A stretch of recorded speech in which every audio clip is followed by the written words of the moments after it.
Joining us now, NBC's chief foreign correspondent, Richard Engel in Ukraine, NBC's Garrett Haake from the White House, and Kevin Tibbles, former NBC News correspondent and the writer and reporter of the new documentary, Putin's Endgame, The Stakes Beyond Ukraine. So, Richard, as these talks are set to get underway in Saudi Arabia, Russia continues to attack Ukraine's civilian infrastructure. What's the latest where you are right now?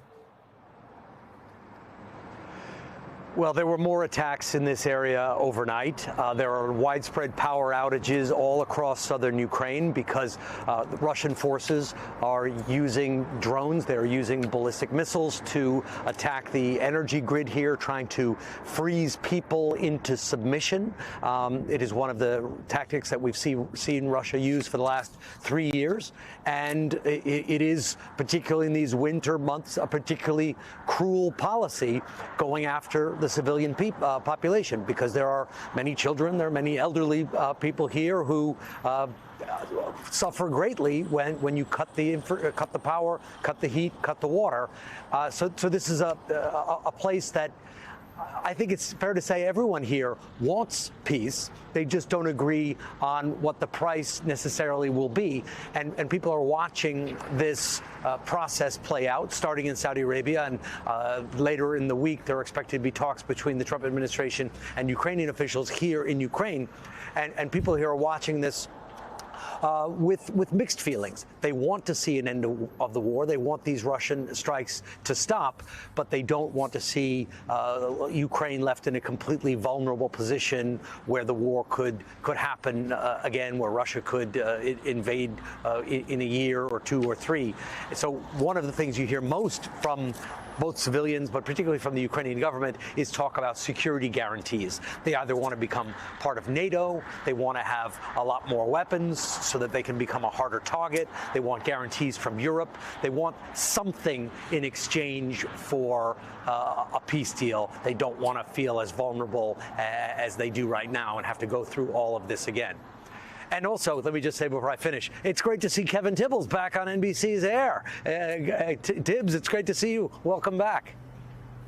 Yeah, absolutely. That's something that we all celebrate, being able to have our conversations with Kevin. And let me get to Kevin in just a minute, because, Garrett, I want to ask you about specificity. Do we know any more from the White House on these talks in Riyadh, and then the role or lack of role by Ukraine in these talks?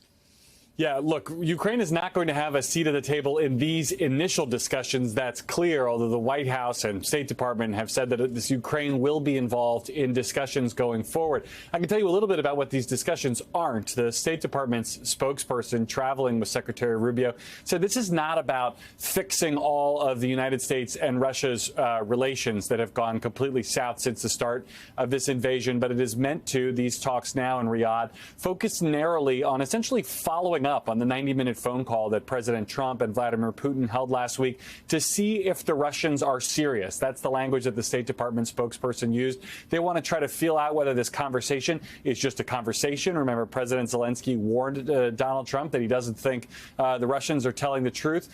These three men, Secretary Rubio, Mike Waltz, the National Security Advisor, and Steve Witkoff, who was a longtime friend of Donald Trump's before he became the special envoy, are his most trusted advisors on foreign policy. They want to feel out the Russians and decide, is this something that they can, in fact, move forward with, or is this overture not serious?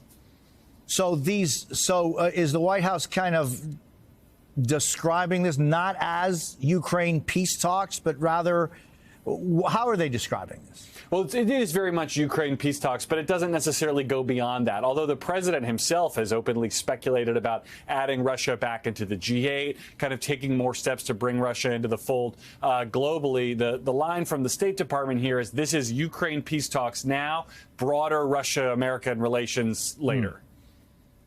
And Kevin, again, I want to applaud also the opportunity to continue our conversations. It's good to see you. I know that you spent 10 days across Eastern Europe speaking with people about their concerns. Here's part of your documentary. Take a look. All of us are thinking that what happens the next? Can we be the next target? We could be next. What happens to Estonia if Putin wins Ukraine? That's We never thought about it, actually. Why? I don't know. It's terrifying to think about this. Yes, and the part of our brain is just blocking. This scary thoughts. Yeah, I mean that last conversation, Kevin, was particularly interesting. Just we haven't thought about it because it's just too it's just too scary to think what could happen. How concerned are people there with Russia's expansionist policies? Well, they're quite concerned. I would go so far as to say that they're afraid. And I think that they have the experience, as history has shown, that they have reason to be afraid. These are people who have been dealing with the propaganda that comes out of Russia for several years. As the foreign minister of Estonia said to me, we are all watching this very closely because the Ukrainians are fighting our war for us right now. Obviously, they're very grateful for the fact that Ukraine is putting up such a fight, but obviously Ukraine needs more support. It needs NATO support. Estonia, Finland, and Sweden just joined NATO recently. They're all looking to NATO to make sure that Europe remains safe.